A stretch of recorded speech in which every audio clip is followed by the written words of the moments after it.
is WIN News. Tonight, a man killed after his car burst into flames following a crash at Unanderra.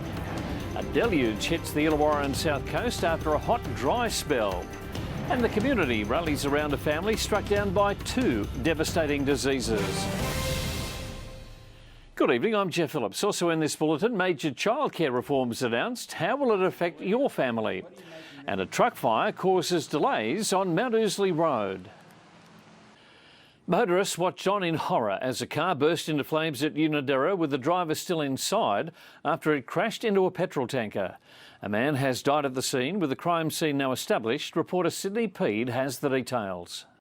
A scene of complete chaos and tragedy this afternoon. A man has died after his car struck a petrol tanker and burst into flames at the intersection of Five Islands Road and Gladstonebury Avenue in Unanderra just before 4 p.m. this afternoon.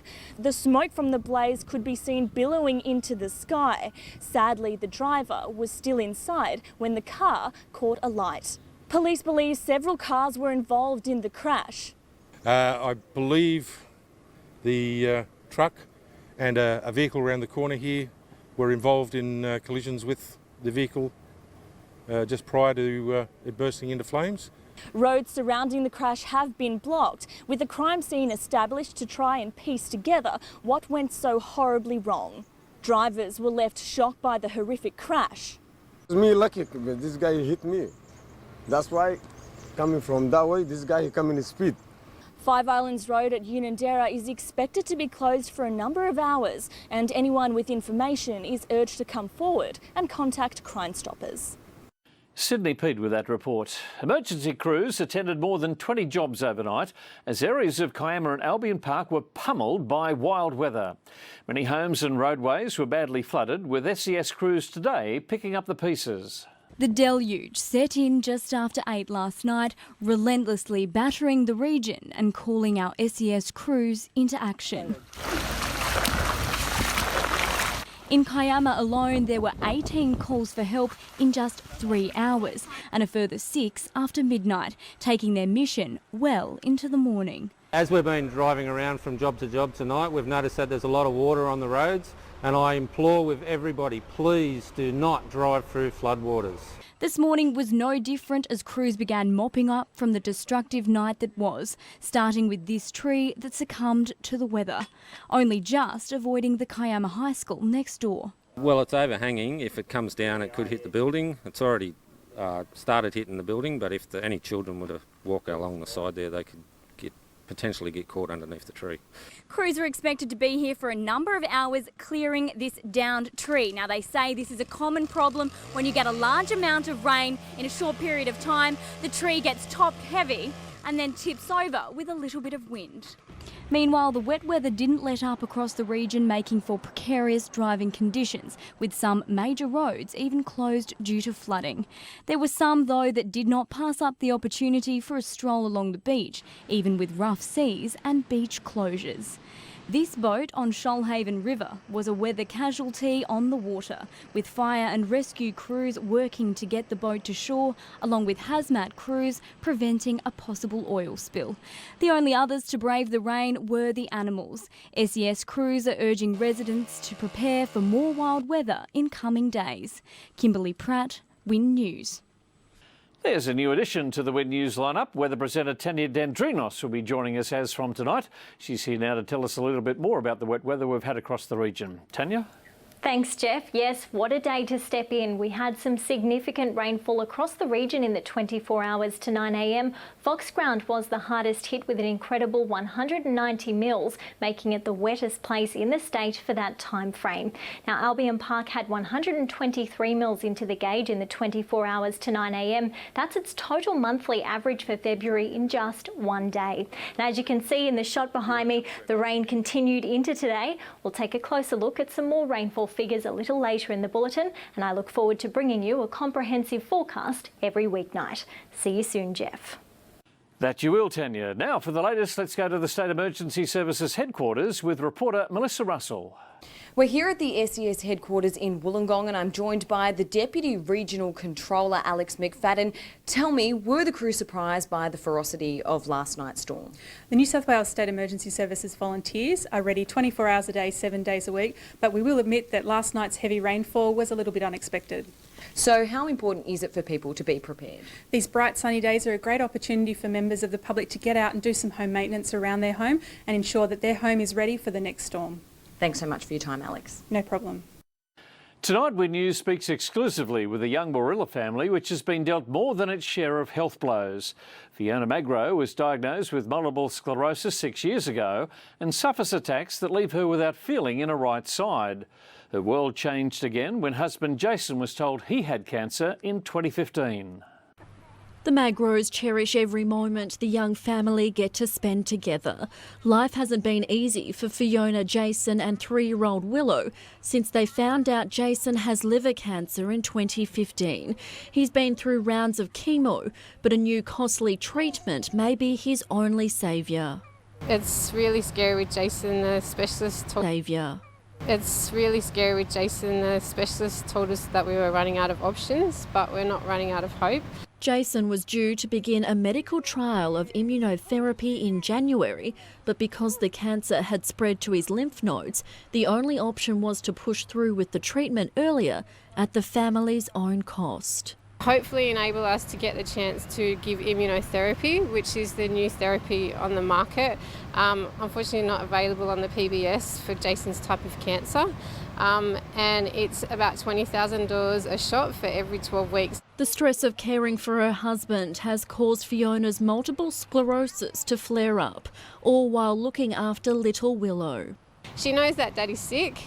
She asks him every morning when she wakes up, "How are you feeling today, Daddy?" We try to keep it balanced, but when he's not feeling well, and especially when I wasn't feeling well, it got really difficult. The Magros were trying to cope on their own, but their friends stepped in to offer help. A My Cause page was set up to raise money for Jason's immunotherapy treatment, which they hope to begin in 3 weeks' time. The family is saying they can't believe the generosity of people in the Illawarra, already donating $20,000 in the last month. I mean, how do you price life? We're supposed to be building our house. We've had to put all of that on hold just to try and get through these battles. If you can help, head to the My Cause website and search for Support Jason, Fee and Willow. Caitlin Dugan, WIN News. The Prime Minister has visited a childcare centre to unveil his watered-down cuts to family payments. It's a move Malcolm Turnbull hopes will make his controversial budget savings measures more palatable. The proposal isn't backed by Labor, which says it will hit hardest those who can least afford it. The Prime Minister building with Play-Doh as he continues to play around with taxpayers' dough. Today he struck what he thinks is the best balance between reining in spending and satisfying parents. Reforms that will make childcare more affordable and more available, especially for families on lower incomes. The latest plan would see family tax benefit supplements of $726 a year per child abolished altogether. Other measures will soften the blow. Recipients of Family Tax Benefit A would instead receive $20 more per child on top of the usual fortnightly payments, but still in effect suffer a cut of around $200 a year. Family Tax Benefit B will remain for children under age 17, with plans to reduce age limits to 13 ditched, but it will still likely amount to a $350 a year cut. Families will be worse off, new parents will be worse off, and pensioners will be worse off. Government-funded paid parental leave will also expand from 18 to 20 weeks, helping 100,000 families. The compromise plan's doing little to deliver budget savings. But we have had to cut our cloth. Now, the savings with respect to paid parental leave are significantly reduced from where they were in the first configuration of this policy. There's no point the taxpayers subsidising and families having to subsidise care that isn't actually being utilised. But a deal won't be reached without the support of crossbench senators, as the opposition is still unhappy. So they shouldn't be banking on your support then? Labor will not support these cuts. Michael Hammond, WIN News. Two men have escaped a fiery scare on Mount Ousley Road after the truck in which they were travelling caught alight. The vehicle burst into flames near the new Mount Pleasant Road overpass shortly before midday. It took fire and rescue crews just over half an hour to extinguish the flames. Both men escaped unharmed.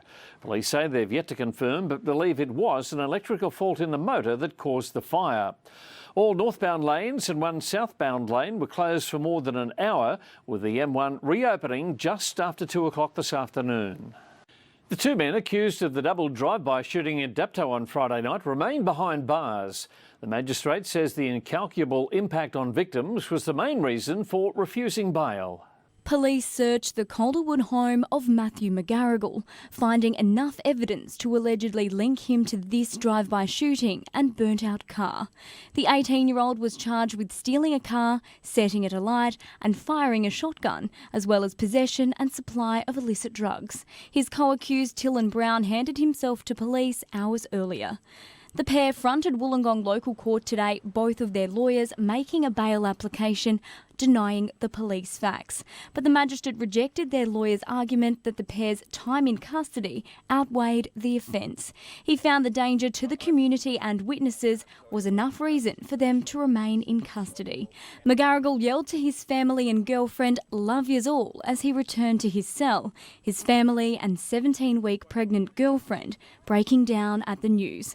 But sadness quickly turned to anger outside of the court. The pair will front court again next month. Kimberly Pratt, WIN News. Stay with us. Next, Shellharbour Council votes to look at reintroducing commercial flights at Albion Park. And predictions, house prices will continue to rise. What are the best suburbs in which to buy? Albion Park Airport, but they may soon be welcomed back to the Illawarra.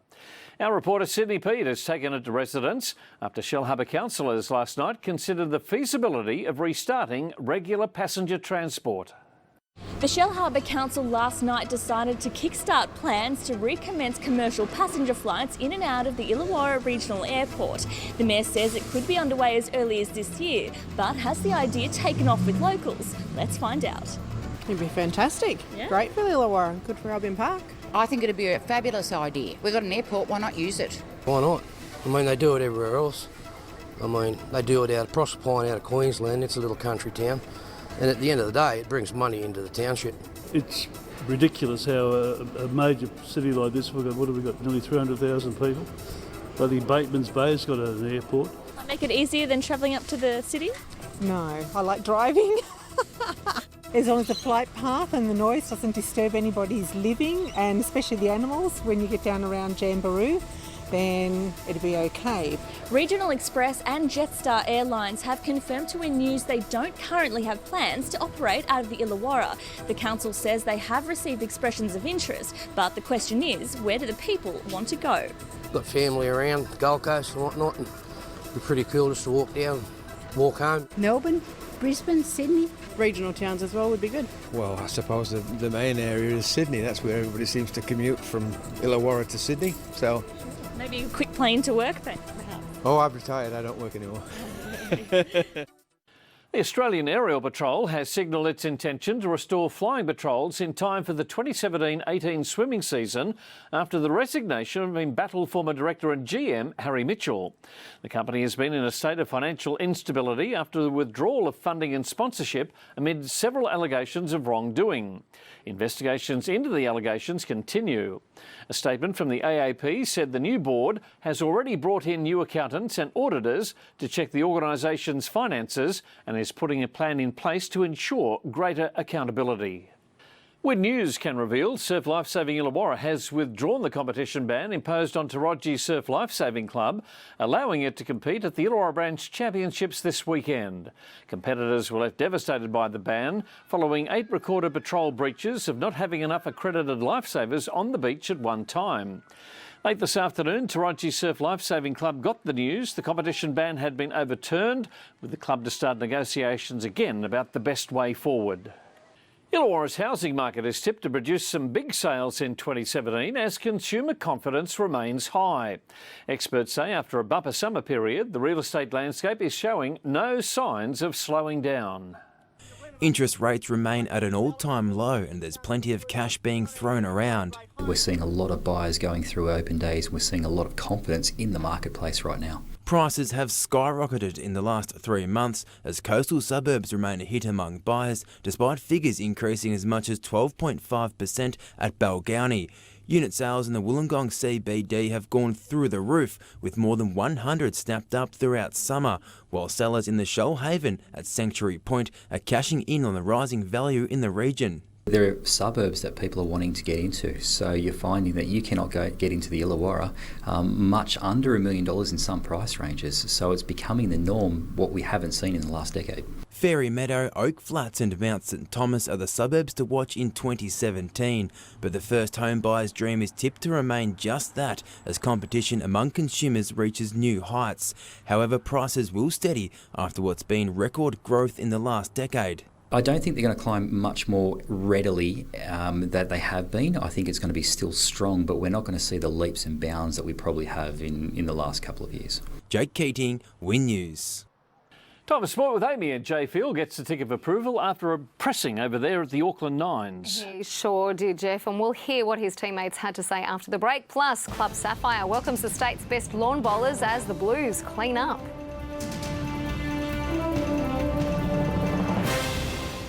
What will the government's family tax changes mean for you? Find out at 6:30. The Nines' Jay Field says he couldn't have dreamt of a better way to debut in the Red V. He's earned the praise of his club mates who say the best is yet to come. It was the moment the rugby league world realised Jay Field is the real deal, and the Group 7 star is still coming to terms with his dazzling debut. Words can't describe. It was my first taste of a NRL situation, and scoring a long-range try, my first touch, I couldn't have dreamt of anything better. His Dragons teammates singing his praises. Yeah, it was awesome. It was good to see him run around a few of the other guys because he's been doing their training nearly every training sessions. I already had told my family, I was like, oh, watch this young boy run, and he's very fast, and as everyone else seen, he showed it all to the world, I guess. The 19-year-old has emerged as the lead contender for the vacant Dragons number 7 and admits there is competition for the role between himself, Matt Duffy, Sean Nona, Josh McCrone and Kurt Mann. Yeah, there is a little bit, but I wasn't really going out there to try and be too competitive with my team. I just wanted to go and do the best I could for the team, and unfortunately the 2 games I played we lost, but it was good to see the boys get a win in that last game. He'll get another chance to press for selection this weekend when the Dragons take on the Tigers at WIN Stadium, and he won't be the only one. A new look forward pack still finding its way. Yeah, it's been a long pre-season, so just want to get out there, and obviously everyone wants to stake the claim for a place and come round 1, and it's a great opportunity this weekend to do that. Jared Constable, WIN News. Still on the Dragons, and Matt Duffy will miss at least a month of footy after scans revealed the extent of a knee injury. Duffy hyperextended his knee during the Nines match against Manly, tearing his medial meniscus. He will miss 4 to 6 weeks. New South Wales and Victoria shared the spoils at the Interstate Lawn Bowls title at Merimbula, despite the Blues winning today's final tests. A multi-million-dollar upgrade of the facilities at Club Sapphire paved the way for the event to visit the region. 4 world champions making the most of the new greens. Winning the last 5 Australian side championships, the Blues had more than just the home ground advantage in the Interstate Series. The mixture, I suppose, or the recipe certainly working, and we've got a lot of good young players that are sort of keen and learning off the more experienced players, and it's a good mix. New South Wales were down 2-1 in the Women's Open and Men's 25 series. The Blues young women got home comfortably, while the Men's Open completed a clean sweep. New South Wales is one of the best competitors in Australia. Victorians always know they're up for a hard battle, and to play against the best is quite a good thing for us. Packed crowds making the trip to watch some of the world's top bowlers go head-to-head on 2 brand new undercover greens. Oh, absolutely fantastic place to play bowls. Beautiful facility here.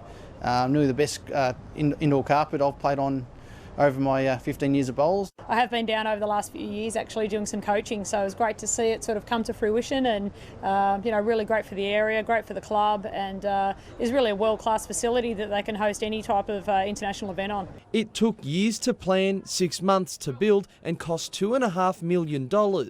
Now the club's looking to cash in. This is the first of many, we hope, and this will put this club really in the spotlight as a major tourist attraction for the far south coast. Jared Constable, WIN News. And some more good news for Club Sapphire securing the hosting rights for the Australian Championships later this month. That is our sport, Jeff. Amy, thank you for that. Tanya is next with all the weather details. And Tanya, is there an end in sight to all the rain? There is, Jeff. It looks like the sun will be shining tomorrow and the mercury is certainly on the rise. I'll have more after the break.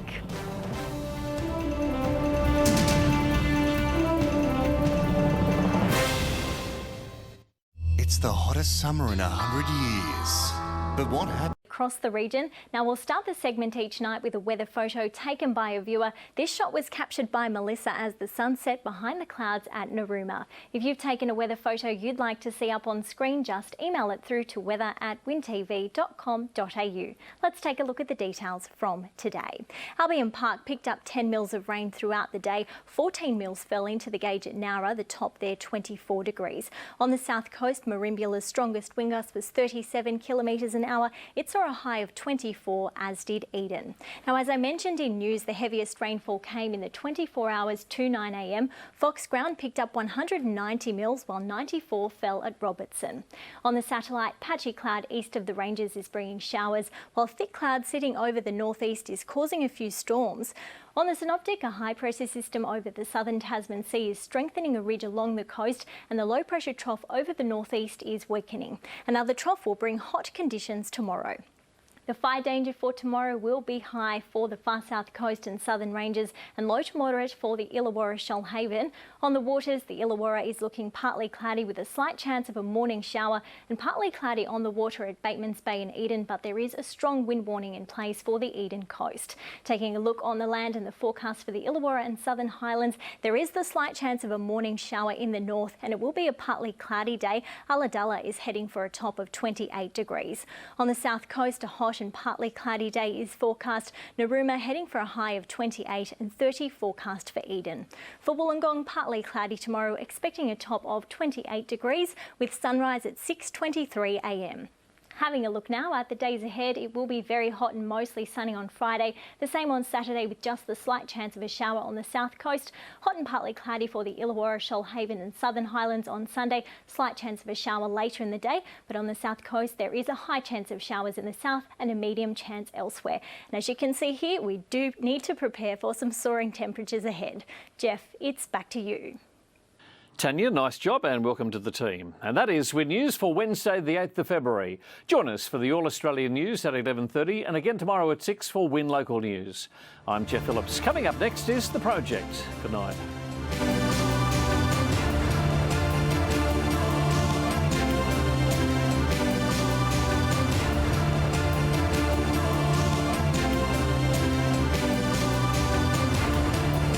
This has been a WIN News presentation.